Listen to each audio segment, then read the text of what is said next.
Hello friends, നമ്മൾ ഇന്ന് ഈ വീഡിയോയിൽ ഞാൻ സെപ്റ്റംബർ 5 എഡ്മണ്ടനിൽ നിന്നും ആബറ്റ്സ്ഫോർഡ് വഴി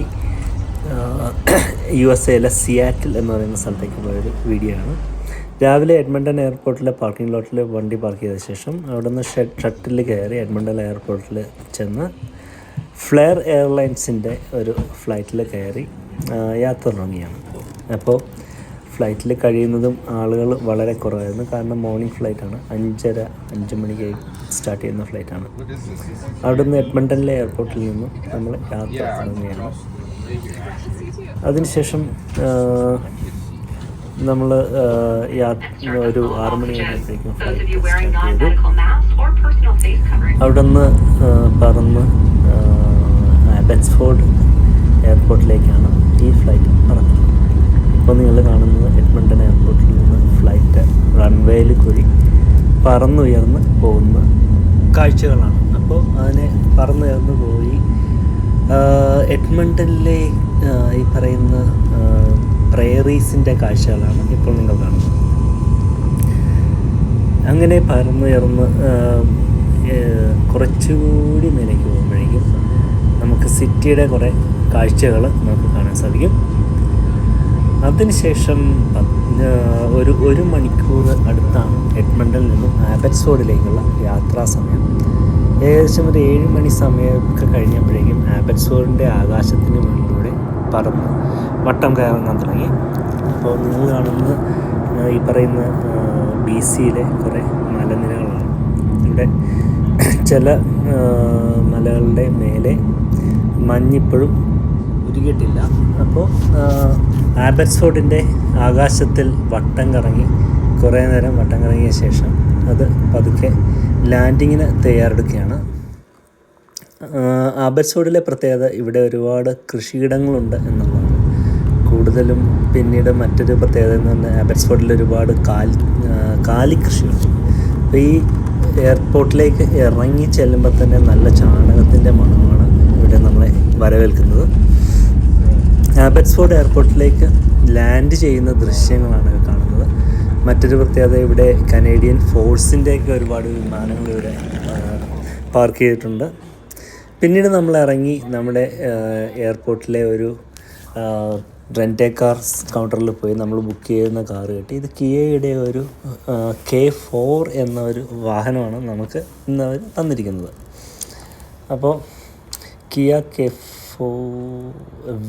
K4ലേക്കാണ് ആദ്യം കാറിൽ കയറുന്നതിന് മുമ്പ് കാറിന് ചുറ്റും വീഡിയോസ് എടുത്തു. അതിനുശേഷം പിന്നെ നമ്മൾ യാത്ര തുടങ്ങിയാണ്. ഇപ്പോൾ US ബോർഡറിലേക്ക് പോകുന്ന ഒരു വഴിയിലേക്കാണ് നമ്മൾ എത്തിച്ചേർന്നിരിക്കുന്നത്. അപ്പോൾ US ബോർഡറിലേക്കുള്ള സുമാസ് എന്ന് പറഞ്ഞ US ബോർഡറിലേക്കുള്ള യാത്രയിലാണ്. അപ്പോൾ ഏകദേശം സുമാസ് ബോർഡറിൻ്റെ ആ ഒരു സിറ്റിയുടെ ഭാഗത്തെത്തിയിട്ടുണ്ട്. പിന്നീട് നമ്മൾ US ലാൻഡ് കരമാർഗം US കാനഡയിൽ നിന്നും US കടക്കുകയാണ്. ഇപ്പോൾ ഇതാണ് US കരമാർഗം കടന്നതിന് ശേഷമുള്ള ചിത്രങ്ങളാണ്.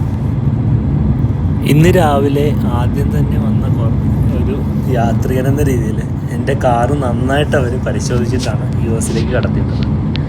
അപ്പോൾ US ഒരുപാട് ചെറിയ റോഡുകളിൽ കൂടിയാണ്, ഹൈവേ അല്ല ഇത്, ചെറിയ റോഡുകളിൽ കൂടിയാണ് സുമാസ് ബോർഡറിൽ നിന്നും നമ്മൾ മെയിൻ ഹൈവേ 5 പോകുന്ന വഴികളാണ്. അപ്പോൾ ഇവിടെ ഒരു കൃഷിയിടം കണ്ടു. അവിടുത്തെ രാവിലെ ഇപ്പോൾ ഏകദേശം 8 മണി സമയം കഴിഞ്ഞ് 8-8:30 ആയിട്ടുണ്ട്. രാവിലത്തെ കാഴ്ചകളാണ് കാണുന്നത്. കുറേ പശുക്കൾ മേയുന്നതും അവിടെ ട്രാക്ടറിൽ പണിയെടുക്കുന്നതൊക്കെ ആയിട്ടുള്ള കാഴ്ചകൾ. അതിനുശേഷം പിന്നീട് ഡ്രൈവ് ചെയ്ത് വരുമ്പോൾ ഒരു വെയർഹൗസർ എന്ന് പറയുന്ന കമ്പനിയുടെ ഒരു തടിമില്ല് ഇവിടെ അതിൽ കൂടിയാണ് കടക്കുന്നത്. വുഡ് മില്ലിൽ കൂടിയാണ് കടക്കുന്നത്. അത് മില്ലിൻ്റെ ഉള്ളിൽ കൂടിയാണ് ഈ റോഡ് പോകുന്നത്. വളരെ വളഞ്ഞു പുളഞ്ഞുള്ള റോഡാണ് ഈ ഒരു ഹൈവേ 5 പോകുന്ന റോഡ്. വളരെ വളഞ്ഞു പുളഞ്ഞുള്ള റോഡാണ്. അവസാനം നമ്മൾ ഹൈവേ 5 അതിനുശേഷം നമ്മൾ ഡ്രൈവ് ചെയ്ത് മുന്നോട്ട് പോവുകയാണ്. പിന്നീട് അങ്ങനെ യാത്ര ചെയ്ത് മുന്നോട്ട് കഴിഞ്ഞപ്പോൾ ഒരു ഫാമിൻ്റെ മുന്നിലായിട്ട് കുറേ മുട്ടകളും അത്യാവശ്യം വേണ്ട ചീസ് അങ്ങനെയുള്ള സാധനങ്ങളെല്ലാം ഒരു കണ്ടെയ്നറിൽ വെച്ചിട്ടുണ്ട്. ഇത് നമ്മൾ പൈസ കൊടുത്തിട്ട് ഇവിടെ ആവശ്യത്തിന് തുക നിക്ഷേപിച്ചിട്ട് നമുക്ക് എടുത്തിട്ട് പോകണമെങ്കിൽ പോകാം. അങ്ങനെ കുറച്ചുകൂടി പോയി ഒരു സേഫ് വേയുടെ ഒരു ഷോപ്പിൽ കയറി കുറച്ച് ആവശ്യമുള്ള ഭക്ഷണ സാധനങ്ങൾ വാങ്ങിച്ചു. അതിനുശേഷം മുന്നിലേക്ക് സിയാറ്റിലേക്ക് ഡ്രൈവ് ചെയ്ത് പോവുകയാണ്. പിന്നീട് കുറേ നേരം കഴിഞ്ഞ ശേഷം ഒരു മക്ഡൊണാൾഡ്സിൽ കയറി ഒരു സാൻഡ്വിച്ചും കാപ്പിയൊക്കെ വാങ്ങിച്ച് കുടിച്ചു. പിന്നീട് നമ്മൾ എത്തിച്ചേർന്നത് മറ്റൊരു സിയാറ്റിലിൻ്റെ അടുത്ത പ്രദേശങ്ങളിലേക്ക് എത്തിച്ചേർന്നിട്ടുണ്ട്. ഇതാണ് ഗ്രീൻ ലേക്ക് പാർക്ക്. ഗ്രീൻ ലേക്ക് പാർക്കിലെ ഒരു പ്രത്യേകത, ഇവിടെ ലേക്കിന് നടുക്കായിട്ട് ഒരു കോൺക്രീറ്റിൽ പണിത ഒരു ഡൈവിംഗ് ബോർഡ് സെറ്റപ്പ്. ആൾക്കാർക്ക് അതുപോലെ നീന്തിക്കഴിഞ്ഞിട്ടൊരു പ്രദേശത്തേക്ക് കടക്കാനും ഒക്കെ പറ്റുന്നൊരു പരിപാടിയുണ്ട്. പിന്നെ ഒരുപാട് പേര് ഇവിടെ വ്യായാമം ചെയ്യുന്നത് ഞാൻ കണ്ടിരുന്നു ഈ ഒരു പാർക്കിൽ. പിന്നീട് നമ്മൾ മുന്നോട്ട് പിന്നെയും കുറേ ഒന്ന് ഡ്രൈവ് ചെയ്തപ്പോൾ ഒരു ഷോർലൈൻ പാർക്ക് എന്ന് പറയുന്ന സ്ഥലത്തെത്തി. ഇത് ഷോർലൈൻ പാർക്ക് എന്ന് പറയുന്ന മറ്റൊരു പാർക്ക്. ഷോർലൈൻ പാർക്ക് കടലിനോട് ചേർന്നിട്ടുള്ള ഒരു പാർക്കാണ്. ഇത് ഒരു പസഫിക് സമുദ്രത്തിൻ്റെ ഉൾക്കടലാണ് ഈ കാണുന്നത്. വൈകുന്നേരങ്ങളിലേക്ക് ആൾക്കാർക്ക് വന്ന് വിശ്രമിക്കാൻ പറ്റുന്ന ഒരു തീരം എന്ന രീതിയിൽ ഉണ്ടാക്കി വെച്ചിരിക്കുന്ന ഒരു പാർക്ക് മാത്രമാണ്. ആൾക്കാർക്ക് പലരും ഇന്ന് വെള്ളിയാഴ്ച വൈകുന്നേരം ആയതുകൊണ്ട് ചിലരൊക്കെ അവിടെ ചെറിയൊരു ക്യാമ്പൊക്കെ കൊണ്ടുവന്ന് ടെൻ്റൊക്കെ അടിച്ച് ക്യാമ്പ് ചെയ്യുന്നുണ്ട്. ചിലർ വായിക്കാൻ പുസ്തകങ്ങളൊക്കെ ആയിട്ട് ഈ ഭാഗത്ത് വന്നിരുന്ന് പുസ്തകങ്ങൾ വായിക്കുന്നവരെ കണ്ടു. പിന്നീട് പാഡിൽ ബോട്ടിൽ വന്ന് കിടന്ന് കടലിലേക്ക് തുഴഞ്ഞ് കടലിൻ്റെ നടുക്ക് പോയി കിടക്കുന്ന ആളുകളുണ്ട്. അങ്ങനെയുള്ള ഒരു പ്രത്യേകതകൾ നിറഞ്ഞ ഒരു പാർക്കാണ് ഷോർലൈൻ പാർക്ക്. ഷോർലൈൻ പാർക്ക് നമ്മുടെ തീരങ്ങളൊക്കെ പോലെ തന്നെ ഒരുപാട് ഞണ്ടുകളുള്ള ഒരു തീരമാണ് ഷോർലൈൻ പാർക്ക്. അപ്പോൾ കാക്കകൾ ഞണ്ടുകൾ തിന്നാൻ വേണ്ടി വരുന്ന ഒരു പ്രത്യേകത അവിടെ കണ്ടിരുന്നു. പിന്നീട് മറ്റൊരു പ്രത്യേകത, ഇവിടെ നിന്നും പുറത്തേക്ക് വരുമ്പോൾ ഒരുപാട് മൾബറി ചെടികൾ ആണ്. മൾബറി ചെടികളെ പ്രത്യേകിച്ച് ഈ പറയുന്ന സെപ്റ്റംബർ അവസാനമായതുകൊണ്ട് ഒരുപാട് മൾബറികൾ അവിടെ കണ്ടിരുന്നു. അതൊക്കെ എടുത്ത് ഞാൻ കഴിച്ചു. സിയാറ്റിലെത്തിയ ശേഷം പ്രധാനപ്പെട്ട കാഴ്ചകൾ കാണാൻ വേണ്ടിയാണ് ഞാൻ പ്ലാൻ ചെയ്യുന്നത്. അപ്പോൾ സ്പേസ് നീഡിൽ എന്ന ഒരു ടവറാണ് ഇവിടുത്തെ ഏറ്റവും പ്രധാനപ്പെട്ട കാഴ്ച. അപ്പോൾ ഷോർലൈനിൽ നിന്നും സിയാറ്റിലേക്ക് ഒരു അരമണിക്കൂറത്തെ ഡ്രൈവുണ്ട്. അങ്ങനെ ഞാൻ ഡ്രൈവ് ചെയ്ത് സിയാറ്റിലെത്തി. സിയാറ്റിലെ സ്പേസ് നീഡലിൻ്റെ ടിക്കറ്റ് എടുത്തു. സ്പേസ് നീഡലിൻ്റെ കുറച്ച് ചിത്രങ്ങൾ അതിന് മുന്നിൽ നിന്ന് പകർത്തി. അപ്പോഴാണ് കണ്ടത് കുറേ ഹോപ്പ് ഇൻ ഹോപ്പ് ഔട്ട് ബസ്സുകൾ ഇതിൻ്റെ മുന്നിലൂടെ പോകുന്നുണ്ട്. പക്ഷേ പ്രത്യേകിച്ച് എൻ്റെ കയ്യിൽ കാറുള്ളതുകൊണ്ട് ഈ ഹോപ്പ് ഇൻ ഹോപ്പ് ഔട്ട് ബസ്സിൽ കയറി പോകേണ്ട ആവശ്യമൊന്നും തന്നെയില്ല.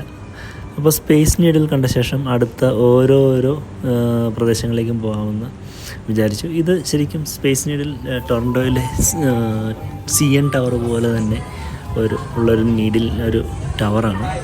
അപ്പോൾ അതിലേക്ക് നമ്മൾ ടിക്കറ്റ് എടുത്ത് കയറുമ്പോൾ ഇതൊരു എലിവേറ്ററിൽ ഒരു ലിഫ്റ്റിൽ ഇതിൻ്റെ ഏറ്റവും മേലെയുള്ള ഒരു ലെവലിലേക്ക് എത്തിക്കും. അവിടെ നിന്ന് നമുക്ക് ഈ സിയാറ്റിൽ സിറ്റിയുടെ പൂർണ്ണമായിട്ടുള്ള കാഴ്ചകൾ കാണാൻ പറ്റുന്നതാണ്. ഇപ്പോൾ സ്പേസ് നീഡ് തന്നെ പണിതെടുത്ത ഒരു 10-18 മാസം കൊണ്ട് പണി തീർന്ന ഒരു ടവറാണ് സ്പേസ് നീഡിൽ എന്ന് പറയുന്നത്. ഒരു വർഷം കൊണ്ട് പണിയെടുത്ത് തീർന്ന ഒരു ടവറാണ് സ്പേസ് നീഡിൽ. സ്പേസ് നീഡിലിൻ്റെ പണിയുടെ ഒരു പ്രോജക്റ്റിൻ്റെ ഫുൾ ചിത്രങ്ങളാണ്, ആ പ്രോജക്റ്റ് നടക്കുമ്പോൾ ഉണ്ടായ ചിത്രങ്ങളാണ് ഈ കാണുന്നത്. ഇത് ഈ അകത്ത് കയറുമ്പോൾ ഒരുപാട് നമ്മൾ കടന്നു പോകുന്ന വഴികളിൽ ഈ സ്പേസ് നീഡിലിൻ്റെ പ്രോജക്റ്റിൻ്റെ ഓരോ മൈൽ സ്റ്റോൺസ്, ഓരോ ചിത്രങ്ങൾ ഇവിടെ കാണിക്കുന്നുണ്ട്. പിന്നീട് ഒരു ചെറിയൊരു മാതൃക, സ്പേസ് നീഡിലിൻ്റെ ഒരു മാതൃക ഇവിടെ പ്രദർശിപ്പിച്ചിട്ടുണ്ട്. അങ്ങനെ നമ്മൾ സ്പേസ് നീഡിലിൻ്റെ ഉള്ളിലെത്തി എലിവേറ്ററിലേക്ക് നടന്നുകൊണ്ടിരിക്കുകയാണ്. അപ്പോഴാണ് ഈ കാഴ്ച, ഈ പറയുന്ന അന്നത്തെ സ്പേസ് നീഡിലിൻ്റെ 1960കളിലെ ഉള്ള ചിത്രങ്ങൾ പ്രദർശിപ്പിക്കുന്നത് കാണുന്നത്.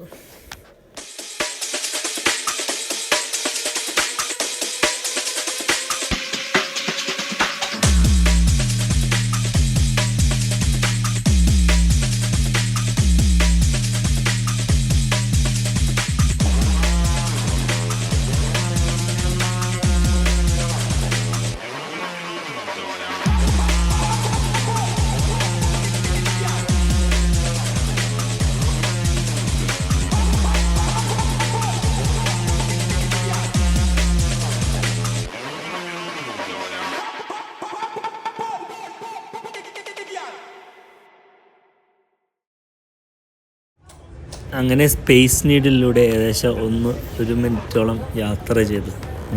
1 മിനിറ്റോളം സ്പേസ് നീഡിലെ ലിഫ്റ്റിൽ കയറി, എലിവേറ്ററിൽ കയറി ഏറ്റവും മേലിലെത്തി. ഇവിടുത്തെ പ്രധാന കാഴ്ച എന്ന് പറയുന്നത് 2 കാഴ്ചകളാണ്. ഒന്ന് സിയാറ്റിൽ സിറ്റിയുടെ ഒരു ആകമാനമായിട്ടുള്ളൊരു കാഴ്ച നമുക്ക് സ്പേസ് നീഡിൽ നിന്ന് കിട്ടുന്നതാണ്.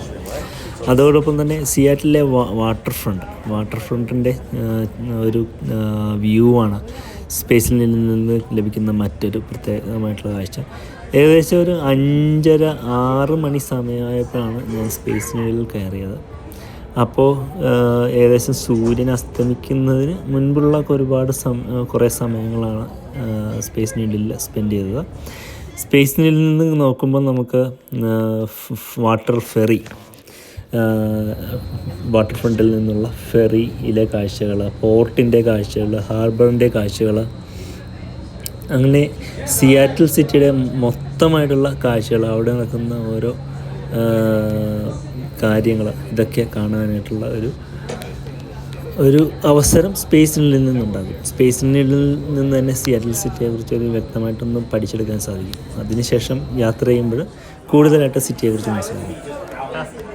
സ്പേസ് നീഡിലിൻ്റെ മറ്റൊരു പ്രത്യേകത എന്ന് പറഞ്ഞാൽ ഈ കറങ്ങുന്ന ഒരു ഡെക്കാണ്. സ്പേസ് നീഡിലിൻ്റെ ഏറ്റവും മേലെ ഒരു കറങ്ങുന്ന ഗ്ലാസ് പ്രതലത്തോടുകൂടി ഇട്ടുള്ള ഒരു ഡെക്കാണ്. ഇതിൽ നമുക്ക് കയറി നിന്ന് കഴിഞ്ഞാൽ ഈ ഒരു ഡെക്ക് ചുറ്റും കറങ്ങി നമുക്ക് ഈ ഒരു ലെവൽ ചുറ്റും കറങ്ങി ഈ സിറ്റിയുടെ കാഴ്ചകൾ മൊത്തമായിട്ട് നമുക്ക് കാണാൻ സാധിക്കും. CN ടവറിൽ നിന്നും വ്യത്യസ്തമാക്കുന്ന ഒരു പ്രത്യേകത എന്ന് പറഞ്ഞാൽ CN ടവറിൽ ഈ കറങ്ങുന്നത് പറയുന്ന റെസ്റ്റോറൻറ്റിൽ മാത്രമാണ് കറങ്ങുന്നത്. അവിടെ കയറാൻ പ്രത്യേകമായിട്ട് സ്പെഷ്യൽ പാസ് എടുക്കണം. ഈ ഗ്ലാസ് പ്രതലത്തിൽ നമുക്ക് കിടന്നിട്ട് മേലേന്ന് പിക്ചർ എടുത്തു കഴിഞ്ഞാൽ താഴെ താഴത്തെ കാഴ്ചകൾ വ്യക്തമായിട്ട് കാണാൻ സാധിക്കും. ഞാനിപ്പോൾ കിടന്നിട്ടുള്ള ഒരു പിക്ചറാണ് ഈ കാണുന്നത്. ഇത് ഗ്ലാസ് കറങ്ങിക്കൊണ്ടിരിക്കുന്ന ഒരു വീഡിയോ ആണ് ഈ കാണിക്കുന്നത്. ഇപ്പോൾ ഗ്ലാസ് മൂവ് ചെയ്യുന്നുണ്ട്. ഈ ഒരു ഡെക്ക് മൂവ് ചെയ്യുന്ന ക്യാമറ ആ ഒരു പ്രത്യേക പൊസിഷനിൽ വെച്ചിട്ട് മൂവ് ചെയ്യുന്ന ഒരു ചിത്രമാണ്. ക്യാമറ ഇവിടെ അനക്കുന്നില്ല, ഈ ഗ്ലാസ്സാണ് അനങ്ങിപ്പോകുന്നത്. ഈ ഗ്ലാസ് ഡെക്കിൽ തന്നെ ചില റെസ്റ്റോറൻറ്റ്സുകൾ പ്രവർത്തിക്കുന്നുണ്ട്. ചെറിയ ചെറിയ ബാറും റെസ്റ്റോറൻറ്റുമായിട്ട് പ്രവർത്തിക്കുന്നുണ്ട്. ഇവിടെ ബിയറുണ്ട്, പിന്നെ ഈ പറയുന്ന അത്യാവശ്യം എല്ലാ തരത്തിലുള്ള ലിക്കറും അവൈലബിൾ ആണ്. പിന്നീട് സാൻഡ്വിച്ചസ്, കാപ്പി, ചെറിയ ജ്യൂസുകൾ ഇതെല്ലാം അവൈലബിൾ ആണ്. അവിടെ നിന്ന് എന്തെങ്കിലും വാങ്ങിച്ചിട്ട് ആ ഒരു റെസ്റ്റോറൻറ്റിൽ തന്നെ ഇരുന്ന് ഭക്ഷണം കഴിച്ചോ ബിയർ നുണഞ്ഞുകൊണ്ടോ നമുക്ക് ചുറ്റുമുള്ള കാഴ്ചകൾ, സിറ്റിയുടെ ചുറ്റുമുള്ള കാഴ്ചകൾ കാണാൻ വേണ്ടിയുള്ള ഒരവസരമാണ് ഈ ഒരു റെസ്റ്റോറൻറ്റ് ഒരുക്കി കൊടുക്കുന്നത്. എലിവേറ്ററിൽ താഴേക്ക് വരുമ്പോൾ ഞാൻ കഴിയുന്നതും എലിവേറ്ററിൻ്റെ ഗ്ലാസ്സിനോട് ചേർന്നിട്ടുള്ള ഒരു ഭാഗം പിടിച്ചു. അപ്പോൾ എനിക്ക് കൂടുതലായിട്ട് ചിത്രങ്ങൾ, വീഡിയോ പകർത്താനുള്ള ഒരു അവസരമാണ് കിട്ടിയത്. എലിവേറ്ററിലെ ഓരോ ലെവലും കടന്ന് ഏറ്റവും താഴത്തെ ലെവലിലേക്ക് എത്തിയിരിക്കുന്ന ഒരു വീഡിയോ ആണ് ഇപ്പോൾ നിങ്ങൾ കാണുന്നത്. പിന്നീട് ഗ്ലാസ് നീഡിൽ നിന്നും പുറത്തേക്ക് ഇറങ്ങി ഞാൻ പിന്നീട് നടന്ന് എൻ്റെ കാറ് പാർക്ക് ചെയ്തിരിക്കുന്ന സ്ഥലത്തേക്ക് പോകുമ്പോൾ ഈ കാണുന്നത് മോണോറെയിലാണ്. മോണോറെയിലിൻ്റെ അതായത് 2 കോൺക്രീറ്റിൻ്റെ ബീംസിൽ റെയിൽസ്, ഒരു സിംഗിൾ റെയിൽ പാതയിലൂടെ ആണ് ട്രെയിൻ പോകുന്നത്. അപ്പോൾ ഇപ്പോൾ നടന്ന് എൻ്റെ കാറ് പിക്ക് ചെയ്ത് വേറൊരു സ്ഥലത്ത് കൊണ്ടുവന്ന് പാർക്ക് ചെയ്ത് വാട്ടർ ഫ്രണ്ടിൻ്റെ മുന്നിലെത്തി. വാട്ടർ ഫ്രണ്ട് പ്രദേശത്ത് ഒരു പ്രത്യേകത എന്ന് പറയുന്നത് ഇവിടെ ഒരുപാട് സീഗൾസ് ഈ ഒരു പ്രദേശത്തുണ്ട്. സീഗൾസ് ഈ ഒരു പ്രദേശത്ത് വന്ന് നിന്നിട്ട് ഇവിടെ ഒരു റെസ്റ്റോറൻറ്റ്സിൻ്റെ ഏരിയയിൽ സീഗൾസ് വന്ന് നിൽക്കുന്നു. ചിലരൊക്കെ ഭക്ഷണം കഴിച്ച ശേഷം ഈ സീഗൾസിന് ഫീഡ് ചെയ്യുന്നുണ്ട്. പിന്നെ ഏകദേശം ഒരു 6:30 സമയമായപ്പോഴാണ് ഞാൻ പറയുന്ന വാട്ടർ ഫ്രണ്ടിലേക്ക് എത്തിച്ചേർന്നത്. വാട്ടർ ഫ്രണ്ടിൽ എത്തിച്ചേർന്നത് എനിക്ക് ഫോട്ടോ എടുക്കാനും വീഡിയോ എടുക്കാനും വേണ്ടി മാത്രമായിട്ട് ഒരു സീഗളോട് വന്ന് അടുത്തെത്തി നിൽക്കുന്നുണ്ടായിരുന്നു. അതിനുശേഷം അങ്ങനെ എനിക്ക് നല്ലൊരു സീഗളിൻ്റെ പിക്ചറാണ് ഈ കിട്ടിയിരിക്കുന്നത്.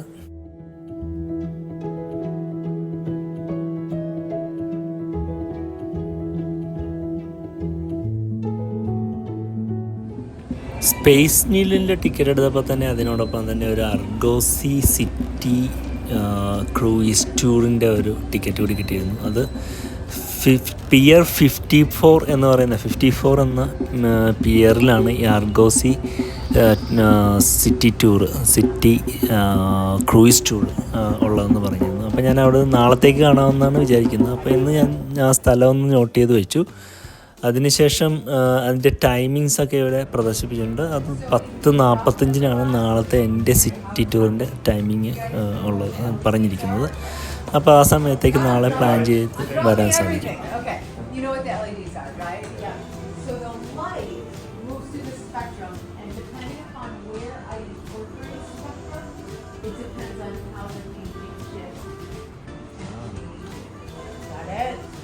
So that's why it's changing. Yeah.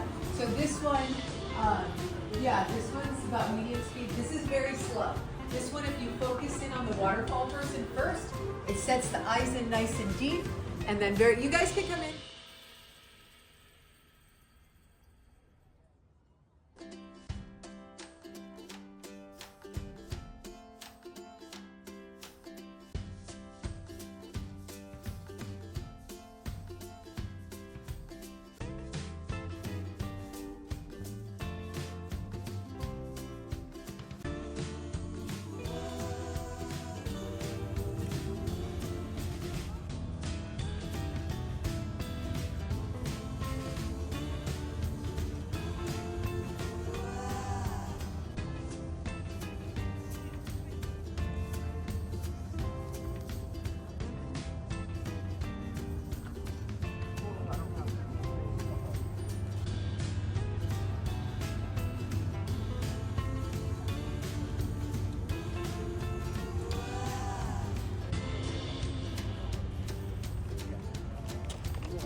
Seattle water ഫ്രണ്ടിൽ നിന്നും ബെയിൻബ്രിഡ്ജ് ഐലൻഡ് എന്ന് പറയുന്ന ഒരു ഐലൻഡിലേക്ക് പോകുന്ന ഫെറിയുടെ കാഴ്ചകളും ആ ഫെറി ടെർമിനലിൻ്റെ കുറേ കാഴ്ചകളാണ് ഈ കാണുന്നത്.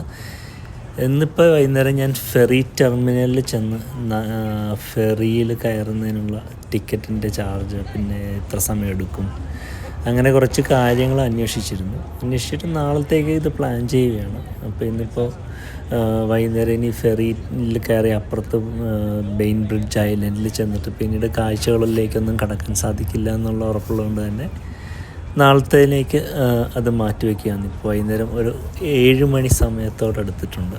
അപ്പോൾ ഒരു ഫെറി അങ്ങോട്ടേക്ക് പോയി കഴിഞ്ഞപ്പോൾ തന്നെ മറ്റൊരു ഫെറി ബെയിൻബ്രിഡ്ജിൽ നിന്നും തിരിച്ച് ഇങ്ങോട്ടേക്ക് എത്തിയായിട്ടുള്ള കാഴ്ചകൾ കണ്ടു. സിയാറ്റിൽ ഡൗൺ ടൗണിൽ നിന്നും 11 മൈൽ അകലത്തിലുള്ള ഒരു ബ്യൂറിയൻ എന്ന് പറയുന്ന ടൗണിലാണ് ഞാൻ താമസിക്കാനായിട്ട് എയർബിഎൻബി റൂം എടുത്തിരുന്നത്. അവിടെ ആ ഒരു ടൗണിൽ ചെന്ന് പാണ്ട എക്സ്പ്രസ് എന്ന ഒരു ചൈനീസ് ഫാസ്റ്റ് ഫുഡ് റെസ്റ്റോറൻറ്റിൽ നിന്നുമാണ് ഞാൻ രാത്രിത്തേക്കുള്ള ഭക്ഷണം വാങ്ങിച്ചത്. അത് കഴിഞ്ഞിട്ട് റൂമിൽ പോയി അത്താഴവും കഴിച്ച് പിറ്റേന്നുള്ള യാത്രയ്ക്കുള്ള പ്ലാനിങ് ഒക്കെ ചെയ്ത് കിടന്നുറങ്ങി.